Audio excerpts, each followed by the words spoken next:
Hey there and welcome back to my channel, and if you're new, welcome to my channel and thank you so much for being here. If you're new, make sure you subscribe before you leave, and if you're a returning subscriber, if you haven't already, hit that little bell down below for notifications on when I put up new videos. I upload twice a week. I feel like I kind of stuttered a little bit, but whatever, I digress. As you guys are seeing from the title of this video, I'm gonna talk a little bit more in depth about my relationship, which a lot of you seem to be really interested in. If you didn't know, cat's out of the bag. I'm in an open relationship. I've said it on this channel a couple of times. I've been pretty open and honest about it, but I feel like there's been an influx of messages. There's been a lot of, people asking what's going on, if I'm still with my boyfriend. And I just figured I'd talk a little bit more in depth about that and give you guys more information, because this is hands down the question that I get asked probably the same amount as like, how do you find your confidence? So I'm going to talk a little bit about that. I don't have a question list to pick from. Maybe I should do that in the future, but I'm going to visit some of the comments and stuff that I've seen on videos and stuff, and give you guys some more information on that and let you know what my relationship is like and why it works for me and why I like it. So let's grab a snack, get comfortable, and let's get started. All right, to give you guys a little bit of a backstory, I feel like my hair looks really frizzy right now. I have been with my boyfriend, his name is Gil, for 7 years. We are going on 8 years in March, and we are long distance. We've been in a long distance relationship since the get. That has always been my situation with him.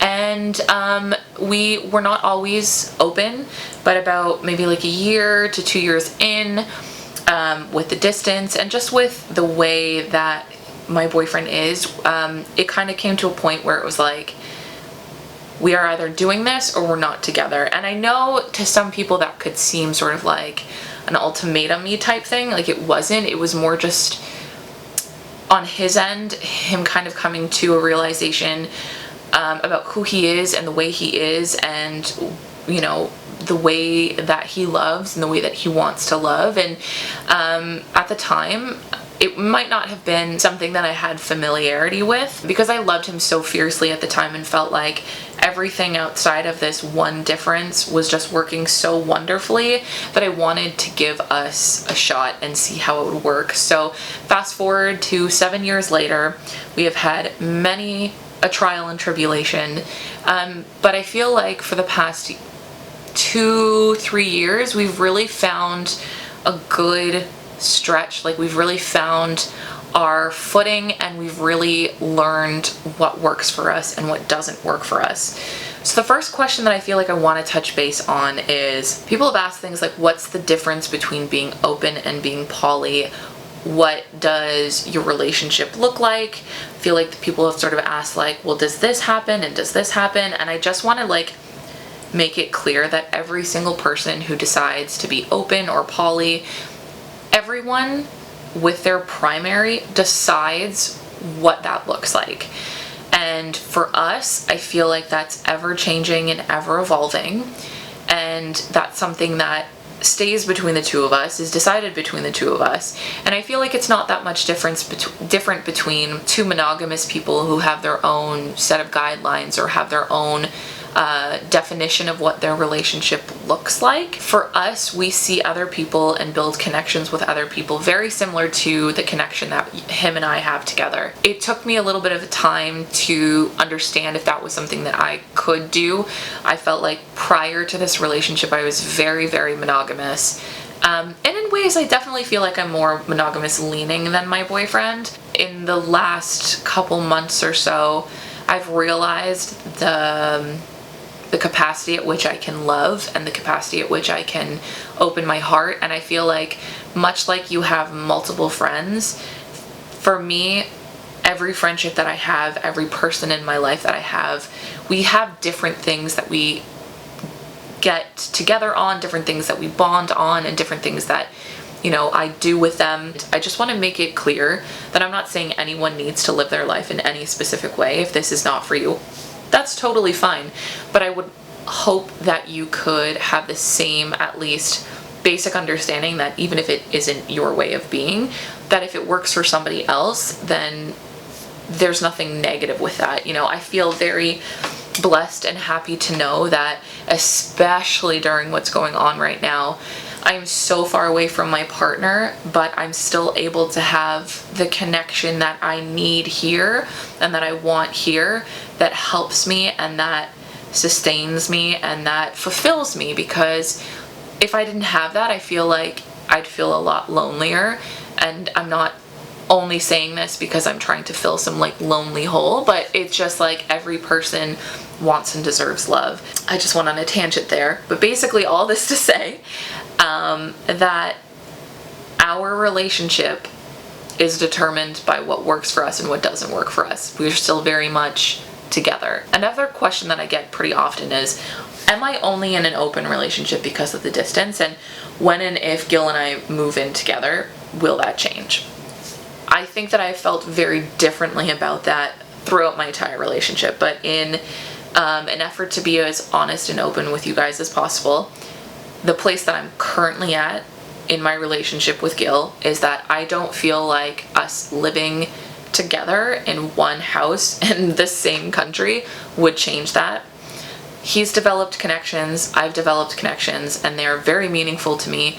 His are very meaningful to him, and I just don't think that it would make a lot of sense to develop connections all with the assumption that eventually they'll come to an end. It's just become our way of being now, you know, it's become very natural and normal to us, and I think in a strange way, it makes me appreciate my partner a little bit more, you know what I mean? Not to say that you can't appreciate your partner in a monogamous situation. That's not what I'm saying at all. I'm just waiting for the comment on that. I'm just saying in our situation, sometimes, like for instance, if I've gone out on like a really horrible date, it will make me appreciate my boyfriend more, which it has. Honestly, dating has made me appreciate my boyfriend a lot more and appreciate the kindness and the support and the love that I get from him, because that is not something often found on the dating scene. And yeah, I mean, that's just how I feel about that. I think that it took me a while to respect the connections he had, and I think that had to come with finding my own connections and realizing that that is super important to me, as is him, and that it's not a situation like I'm just doing this to kill time for when him and I move in together, you know what I mean? So another question that I've been getting is if I'm dating around, what I'm doing, what's that like for me? And obviously I've taken a huge step back with the pandemic. I don't really want to put myself out there too much. And anytime I have gone on dates, I feel like I've tried to be as careful as I could be. Actually, I had someone show me their coronavirus test results before getting together. So all that to say that yes, I am dating around. I am, you know, seeing people, seeing somebody. It's not something I really want to like talk too much about because I feel like it's still very new and it could go either way. I feel like I don't want to jinx anything by talking about it too early, you know what I mean? But it could go either way, and I'm not really trying to jinx it, but right now I'm really enjoying it. It's really difficult being in this situation. My experiences, at least, I feel like Gil's experiences dating have been super different than mine. A lot of the people that I've encountered will see that I'm in an open relationship and assumes that means just sex. It's not, obviously. I think that part of my life has long since passed, and right now what I want isn't just sex. I could get sex anywhere, and I've had no issue getting sex. What I want is the connection and the intimacy and the consistency and the stability of somebody in my life, and that's a lot harder to find, and also not something that I really want to force in any capacity.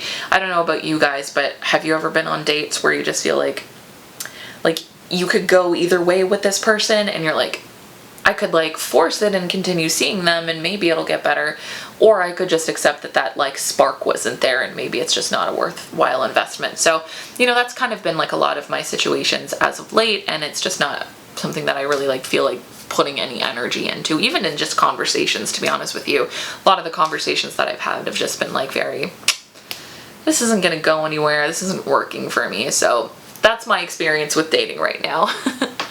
I feel like for me, the biggest misconception when it comes to being in this kind of relationship is that there is something lacking in my current partnership. There is, this is just camouflage cheating. This is just, I've seen a lot of different things. I've seen a lot of people make their negative comments, and I think that that is expected. I think that anything anybody does that is outside of like normal is always going to be subject to scrutiny and subject to criticism. Hell, I'm a fucking fat girl on the internet who dares not hate myself. I've kind of been down this path before, so it's not something that's been new to me, and people are going to have their assumptions, and I'm sure some of you are going to comment on this and have your assumptions and say whatever negative opinion you have. But I've been in relationships before where cheating has happened, both my part and their part. I've been in situations where, one thing that sticks out in my mind is dating somebody and then realizing there's this other person that, oh my God, I like them so much. What do I do? And then it leads you down this sort of path of being like, now I have to choose. And I've always hated the idea of having to choose, because it's like, what if you make the wrong choice? What if, this other person, you're giving up on a connection? And I think that human connection is like super important and something we should really cherish, especially when there's so much negativity in the world right now, that having that like genuine human connection is so nice. So in my situation, it's just like, it feels so nice to know that both my boyfriend and I can have these really lovely experiences with other people that's not going to change or impact our relationship. Another common misconception is that maybe I'll dump Gil for someone or he'll dump me for someone else. I used to have those fears. I'm not gonna lie, it was something I wasn't used to. I didn't know what to expect. I definitely had those fears in the beginning, and it came out in our relationship and a lot of the trials and tribulations I had, because I felt like, what does it mean if somebody that you've been with for 2 years meets somebody new and it's exciting? It can feel very, very threatening to you, rightfully so, but it took so long for me to understand and respect that what you develop with somebody else doesn't erase what you had with somebody else. And I really had to view it as like, if I meet a new friend, that doesn't mean I stop liking my old friends. It just means that I've built this new connection and I want to cherish it and see where it goes. It is a little bit scary to walk down that path, but it is not something that I see being a reason why Gil and I break up.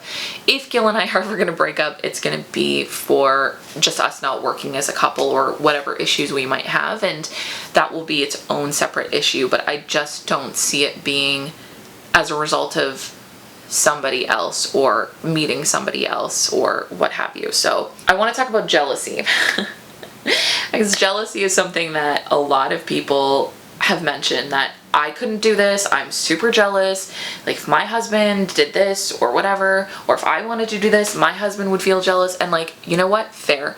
Jealousy is something that I struggled with, and I still struggle with. I used to be so much more jealous than I am, and I think that, as I just said, when your partner feels something for somebody else, a part of you is going to feel threatened, especially since monogamy is something that most of the population practices, and also at the same time, openness and polyamory is still very new. It's up and coming. I feel like it's been something that's been around for a while, but now we're seeing more of it in mainstream media and stuff like that. So we're often raised to believe that once you love one person, that's it. That's the end all be all, which is fine. And I'm saying, if that's how you are, that is totally okay. And that's not a big deal. However, it took me a while to understand that. And I think that I had to go out and form other connections and meet other people to realize that, like, hey, my relationship with my boyfriend doesn't feel like it's changed. It actually feels like in many ways I feel stronger for him. And, it's one of those situations that you don't know how you'd feel unless you're in that same situation. And vice versa, I think, with my boyfriend. When I was the one experiencing jealousy, I think from his perspective, he could understand, but a limit to his understanding because it was geared towards him. And then when I started seeing people and having connections and forming connections and feeling things, it was his time to experience jealousy and walk that path and sort of figure out what that felt like for him. So I think that those emotions are super valid, and when and if you feel them, if it's something that you are considering for yourself, it's just super important, like in any relationship, to discuss those feelings and have those feelings addressed, because what's beyond that is just needing your partner to reassure you that like nothing's going to change between us. We are good. We are fine. And also it's valid. It's a valid emotion to walk down. I remember I used to just Google so many things in the beginning because I didn't know how to handle that and how to feel about it. Because it was just something that like really messed me up. And, you know, just hearing that people who have been in like their own open relationships for years and years and years have still experienced these things, I was like, okay, so there's nothing wrong with me for feeling this way. Like, good to know, good to know. I think I've talked your guys' ears off enough about this. Also, the sun's kind of going down, so my lighting's not that great. I would love to hear your thoughts and your perspectives, but I also want you guys to be mindful that whatever opinion you have, just know that everyone's allowed to kind of have their differences. Just be a little bit more respectful with your comments. But anyways, don't forget you can find new videos from me every Wednesday and every Sunday, and new blog posts every Tuesday and every Thursday, and I'll see you next time. Bye! I see no reason why I should ever let you go. I don't wanna wake up